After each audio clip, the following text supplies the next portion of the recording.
Hello everyone. जिनका exam CA या CA में इंटरमीडिएट का एग्जाम मई 23 या जून 23 में है, वो वैसे काफी सारे स्टूडेंट्स के माइंड में एक बहुत बड़ा क्वेरी है, बहुत बड़ा कंसर्न है। इनफैक्ट एक नहीं, मल्टीपल क्वेरीज और कंसर्न है जो हम लोग का डेली ऑफलाइन क्लासेस के बाद लोग पूछते हैं। मेरे पास कितना सारा मैसेजेस आया हुआ है टेलीग्राम में जो लोग ऑनलाइन क्लासेस कर रहे हैं। वो कुछ क्वेरीज क्या है वो देखो, हम उसको एक बार समराइज कर रहा है। पहला क्वेश्चन लोग के माइंड में ये आया कि हम लोग को अपना जो सिलेबस है वो कब तक कंप्लीट करना है, यानी जो हमारा वीडियो क्लासेस दिया हुआ है या जो हमारा ऑफलाइन क्लासेस दिया हुआ है ये हम लोग को लास्ट कब तक कंप्लीट करना चाहिए। सेकंड क्वेरी है कि हम लोग कैसे बैलेंस करें, जो नया क्लासेस कर रहे हैं और जो पुराना रिवीजन है उसको किस तरीका से बैलेंस किया जाए। तीसरा, बाद में जो हम लोग रिवाइज करें उसका क्या तरीका होना चाहिए, क्या पैटर्न होना चाहिए, कैसे रिवाइज करें, लिख कर रिवाइज करें, क्या हर एक क्वेश्चन को रिवाइज करें, और बाद में हम लोग मॉक टेस्ट या आरटीपी ये किस तरीका से या फिर कब हम लोग को सॉल्व करना है। तो ये शॉर्ट वीडियो में हम लोग ट्राई करेंगे ये सारे के सारे जो आपके क्वेरीज है, कंसर्न है, उसको एड्रेस करने के लिए। तो देखो, सबसे पहला बात है कि हमारा क्लास का कंप्लीशन डेट, उसका टारगेट क्या होना चाहिए, ये सेट करना बहुत जरूरी है। अब अगर बाई चांस कोई सीए इंटरमीडिएट का एग्जाम दे रहा है तो आपका एग्जाम जहां तक है 2 मई से स्टार्ट होगा। जो सीएमए इंटरमीडिएट का एग्जाम दे रहा है आपका एग्जाम शायद June end, hopefully by June end या जून एंड में ही होना चाहिए जहां तक है। सो देखो, जिस दिन आपका एग्जाम रहेगा टारगेट करना उसके 2.5 मंथ्स पहले, टारगेट करना उसके 2.5 मंथ्स पहले आपका जितना क्लासेस करना है ना, आइदर ऑनलाइन मोड में रहे या ऑफलाइन मोड में रहे, ट्राई करना एटलीस्ट वो कंप्लीट हो जाए। टारगेट करना 2.5 मंथ्स पहले। क्योंकि एक बात तो तुम लोग समझ गया होगा इंटरमीडिएट पढ़ाई करते करते कि जो हम लोग टारगेट सेट करते हैं जनरली वो टारगेट अचीव हो नहीं पाता, जहां तक थोड़ा बहुत आपका स्पिल ओवर होगा। सो 2.5 मंथ्स पहले तुम लोग कंप्लीट करने का टारगेट करेगा तो कंप्लीट होते होते 2 महीना हो जाएगा, यानी एग्जाम के 2 महीना पहले कंप्लीट होगा, जो एक आइडियलिस्टिक सही तरीका है अगर बाई चांस कोई स्टूडेंट बोध ग्रुप दे रहा है। तो अगर बाई चांस कोई स्टूडेंट बोध ग्रुप देने का टारगेट कर रहा है तो भाई जिस दिन तुम लोग का एग्जाम है उसके ठीक 2 महीना पहले तक सिलेबस हो जाना चाहिए। पर जब तुम लोग अपना टारगेट बनाओ, जो तुम लोग अपना रूटीन बनाओ, उस पर 2 महीना पहले का मत रखना, 2.5 मंथ्स पहले का रखना, कि जितना भी तुम लोग सोचेगा उससे एनीवेज 1 वीक 2 वीक तो आपका थोड़ा आगे बढ़ेगा।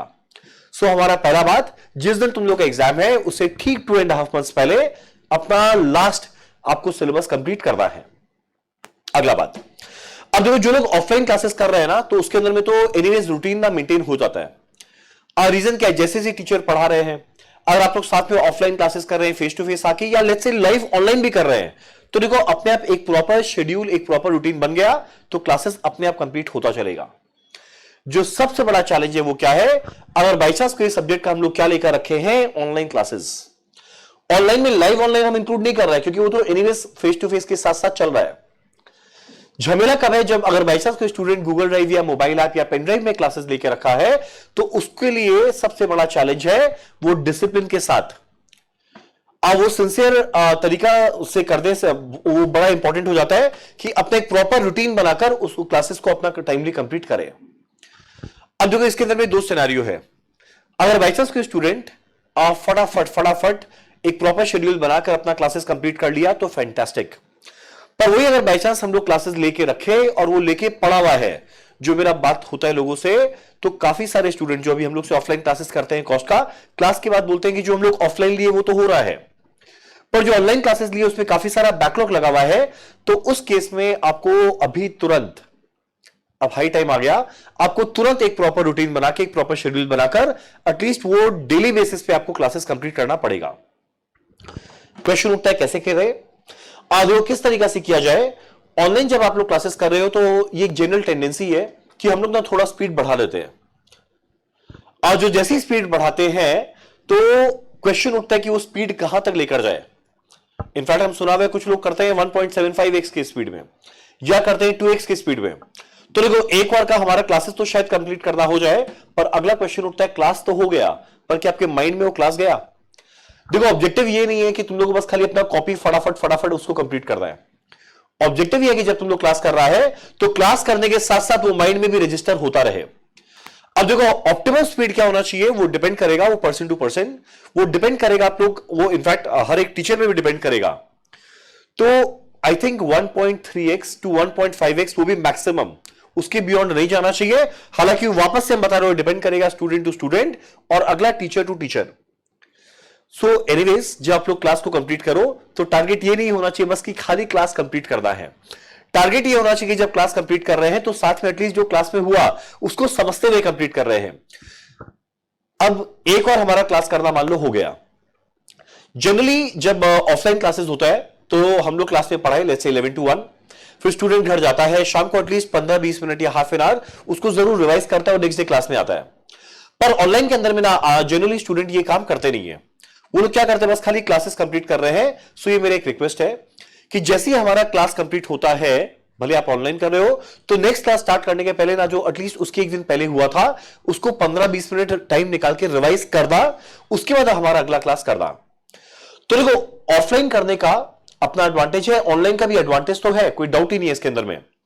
अब जब मन चाहो क्लास कर सकते हो। लेट्स से किसी का मन हुआ रात को 10 बजे क्लास करने का, आप कर सकते हो। मान लो किसी का मन हुआ सुबह 5 बजे करने का, आप कर सकते हो। अब ये एडवांटेज के साथ में कुछ कुछ डिसएडवांटेज है, बस खाली उसको खत्म करना है, खाली आप उसको एलिमिनेट करना है। सो कुछ नहीं, 2-3 सिंपल सिंपल बात, एक प्रॉपर रूटीन बनाना और प्लीज क्लासेस करना स्टार्ट करना।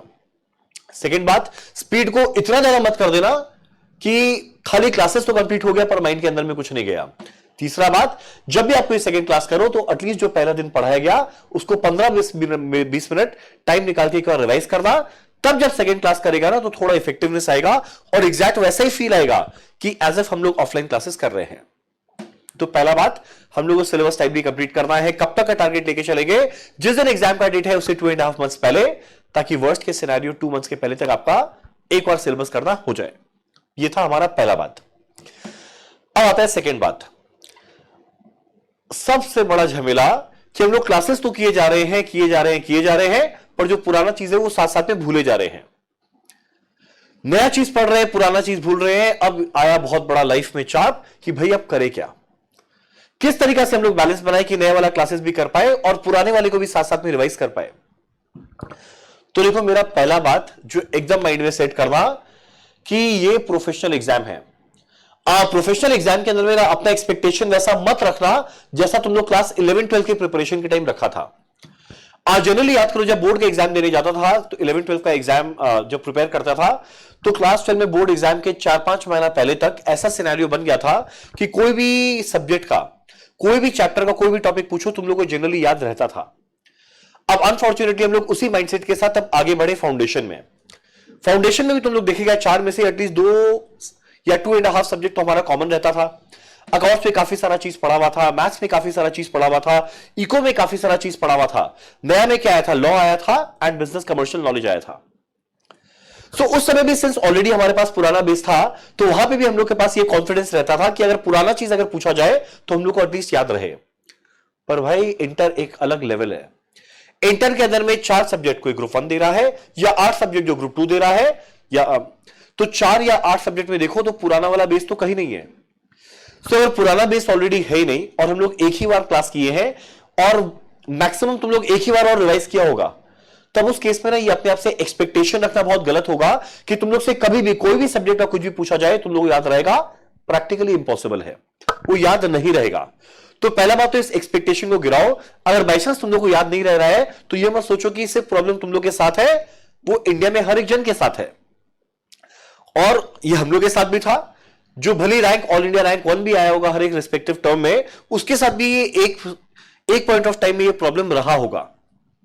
सो पहला बात, इसको लेके घबराना मत कि अगर बाई चांस तुम लोग कोई नया चीज पढ़ रहा है पुराना चीज भूल गया, ये नॉर्मल है, ये एक नॉर्मल लॉस है। ये ऑब्वियस सा बात है। तुम लोग जब सोचो रहा पुराना चीज पढ़ा, एक दिन में जनरली एक स्टूडेंट क्या करता होगा, 3 से 4 क्लास करता है। 1 वीक में 20 to 21 क्लासेस हो गया, एक महीना में 84 क्लासेस हो गया। तब उस समय जब 84 नया चीज पढ़ रहा है तो आप भाई एक्सपेक्ट क्यों करते हैं कि आपको 84 क्लासेस पहले यानी एक महीना पहले का चीज पढ़ा हुआ तुम लोग को याद रहेगा? Practically impossible. तो क्वेश्चन उठता है याद तो नहीं है, तो क्या ये घबराने वाला बात है? बिल्कुल नहीं। पर हां, नेग्लेक्ट करने वाला बात भी नहीं है। तो यहां पे मेरे को करना क्या, एक प्रॉपर बैलेंस बनाकर चलना है कि हम लोग जो नया क्लासेस कर रहे हैं वो करते चले, साथ में एटलीस्ट पुराने वाले कुछ चीज को रिवाइज करते हुए चले। अब ये बिल्कुल मत करना कि 4 नया सब्जेक्ट पढ़ रहे हैं, पुराने 4 को साथ में रिवाइज कर रहे हैं, क्योंकि at any point of time में 8 सब्जेक्ट को साथ में लेकर चल पाना प्रैक्टिकली इंपॉसिबल है। अगर 8 को लेकर चल रहे हैं मतलब हम लोग इफेक्टिवली कुछ नहीं कर रहे हैं। तब इस केस में हमारा प्लान ऑफ एक्शन क्या होना चाहिए? पहला, जैसे मान लो तुम लोग के पास दिन में ना 4 टाइम स्लॉट है पढ़ाई करने का। एग्जाम्पल दे रहे हैं 11 to 1, अगला 2 to 5, अगला 5 to 7 और उसके बाद घर जाके लेट्स से 8 to 10। मान लो दिन में 4 टाइम स्लॉट है तुम लोग के पास पढ़ाई करने का, तो 4 में से 3 टाइम स्लॉट में तुम लोग को क्लासेस करना है। आइदर वो ऑफलाइन मोड में रहे या फिर ऑनलाइन मोड में रहे, आपको क्लासेस करना है।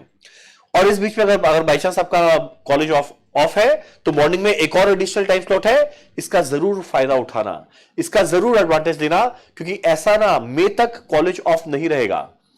जब तक आपका कॉलेज ऑफ है, आपके पास एक एडिशनल टाइम स्लॉट अवेलेबल है, तो उसका जरूर पूरा का पूरा फायदा उठाने का कोशिश करना।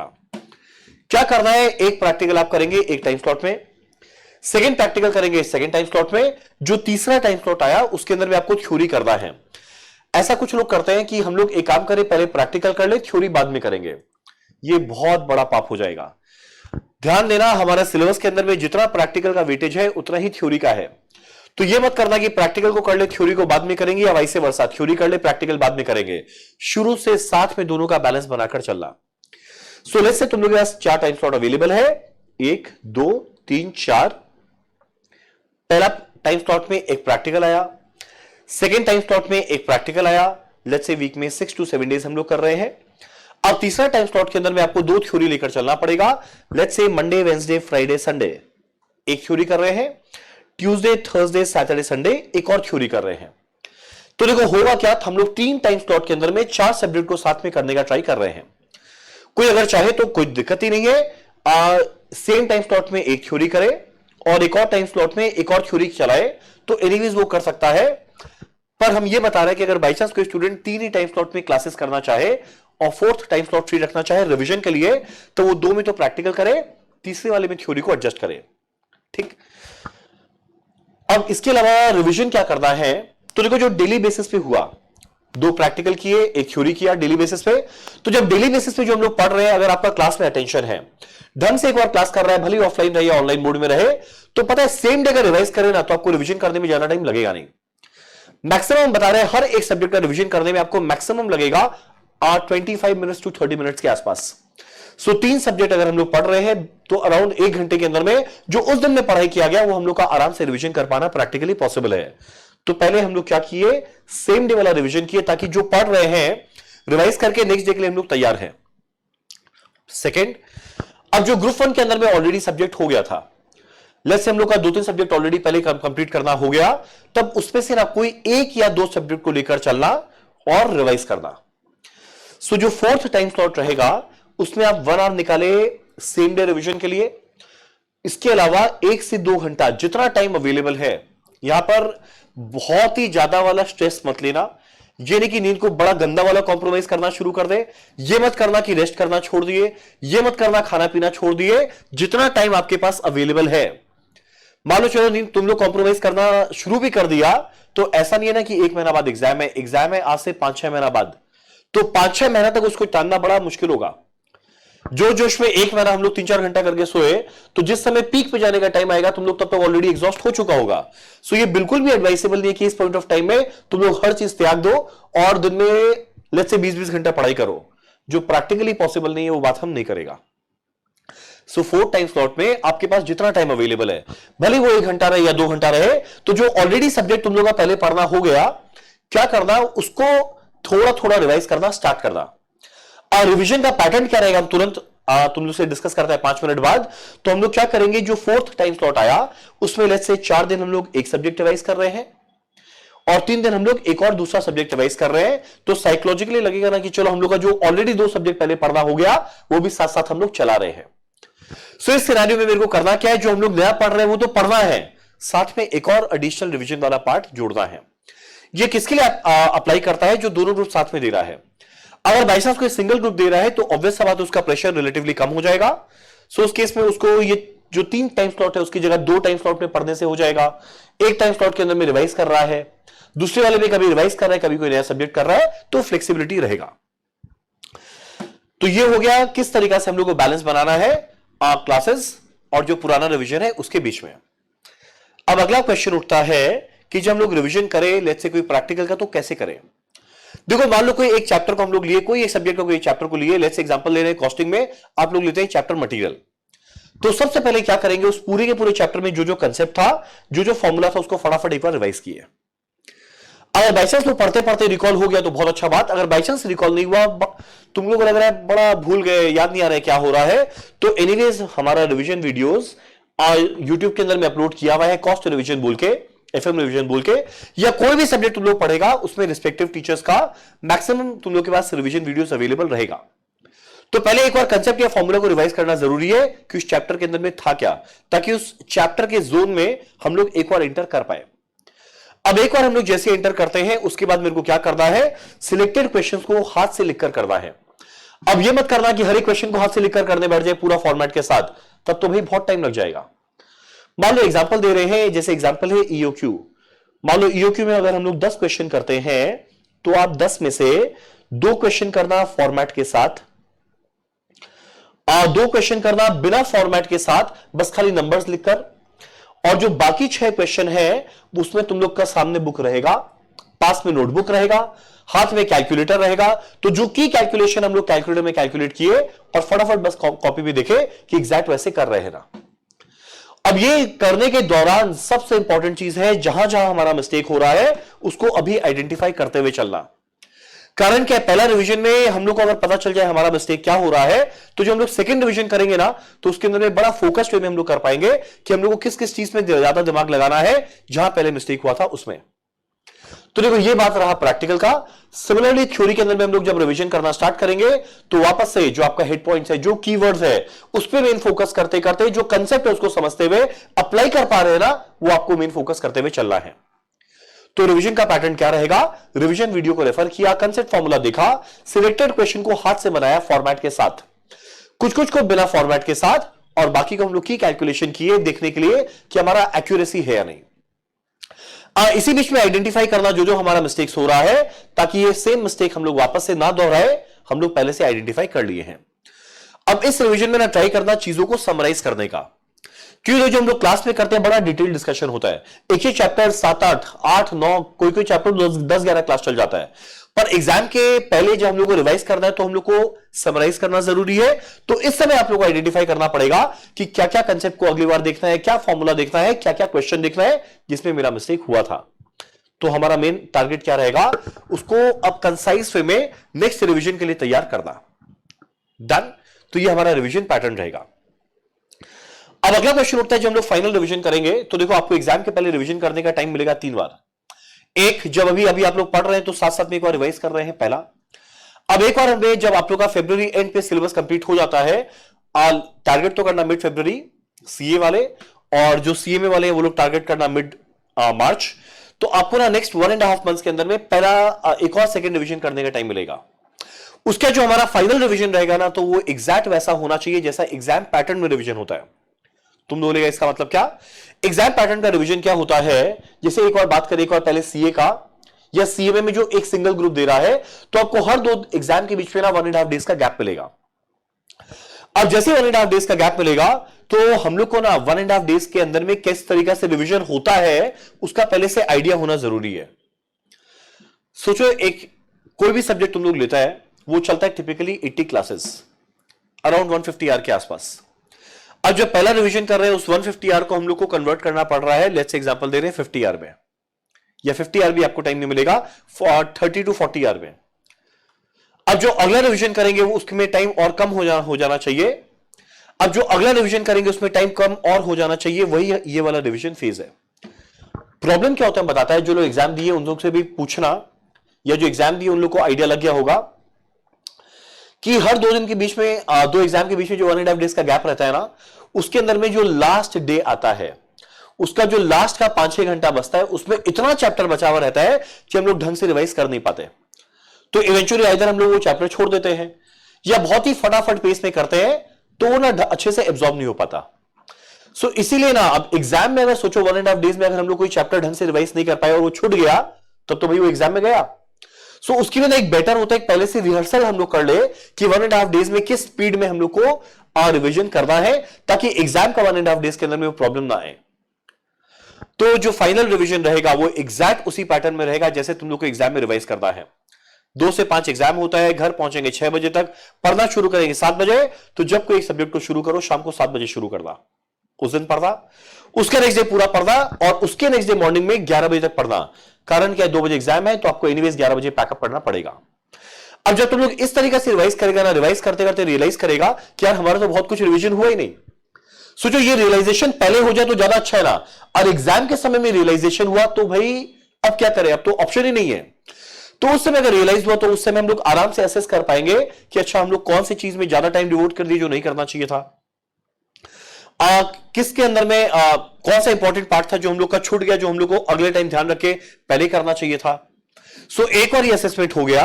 सो एनीवेज आप उसके बाद जो बच गया उसको कंप्लीट करना, पर ये चीज इसलिए जरूरी था कि जब मेन एग्जाम दे तो उस समय सेम मिस्टेक हम लोग ना करें। अब एक और तुम लोग एग्जाम दे, एक और ये तुम लोग का रिवीजन हो गया, उसके जैसे वहां पे 2 से 5 एग्जाम होता है, यहां पर भी तुम लोग 2 से 5 में एक मॉक टेस्ट जरूर देना। तो पहले 1.5 डेज का रिवीजन किया प्रॉपर एग्जाम पैटर्न में, उसके बाद एक मॉक टेस्ट देना। तो पूरा एग्जाम में जो तुम लोग 16 दिन वहां पर बिताने वाला है, एग्जैक्ट वो 16 दिन को यहां पे विजुअलाइज करना। जो आगे होने वाला है वैसे लाइफ को एक बार पहले जी लेना। दृश्य मूवी में था ना कि असली में हुआ नहीं, पर पहले वो लोग एग्जैक्ट वहां पे जाके 2 अक्टूबर 3 अक्टूबर वाला में उस तरीका से अपनी लाइफ को जिया था। तो जो 15-16 दिन का एक्सपीरियंस होने वाला है उसको एक बार पहले एक्सपीरियंस कर लेना। एक बार एक्सपीरियंस किया हुआ रहेगा तो आगे जो तुम लोग 15-16 डेज का एग्जाम देगा उस समय का लाइफ बड़ा सिंपल रहेगा। तो ये हमारा रिवीजन का पैटर्न। अब अगला क्वेश्चन उठता है, क्या मॉक टेस्ट देना जरूरी है? भाई बहुत जरूरी है। याद करो जब तुम लोग क्लास 12 का बोर्ड का एग्जाम दिया था उसके पहले कितना सारा पेपर हम लोग सॉल्व करते थे, कितना सारा पेपर सॉल्व करने के बाद हम लोग बोर्ड का एग्जाम देते थे तो कॉन्फिडेंस लेवल हाई रहता था।